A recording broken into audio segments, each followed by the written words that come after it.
Hey everybody, what is going on? I hope you guys are all doing well, and welcome to another tutorial video. In this video, I'm going to be explaining to you guys how you can ship your product on Squarespace, so let's get right into it. Now, shipping your products on Squarespace is rather simple. All you need to do is set up shipping rules depending on the country and the products you're selling, and then that will go into play pretty much automatically.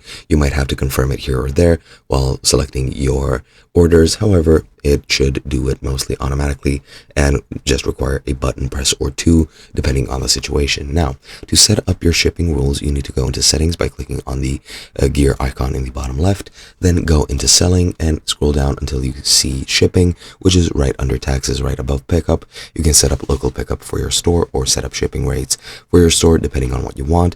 I'll go into shipping rates, and here you can, as you can see, set up pickup options, set up local delivery options, set up fulfillment profiles. You can set up all of that, but the main thing you're going to want to do is add shipping options. Here you can select flat rate or weight based. I'll select flat rate, enter a name, I'll add test, then I'll add a $2 per order fee and $14 per item fee. Then you can select a region you want this to apply to. You can select any individual country or rest of the world. So I'll just select rest of the world, click save, and now we have our shipping order or shipping option. Now, if I set up the pickup options, local delivery options, and fulfillment profiles, I'd have an even easier time, but this is pretty much all you need to know.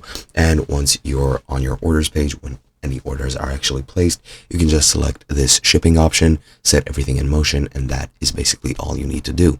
Hope you guys enjoyed, and I'll be seeing you guys in another video.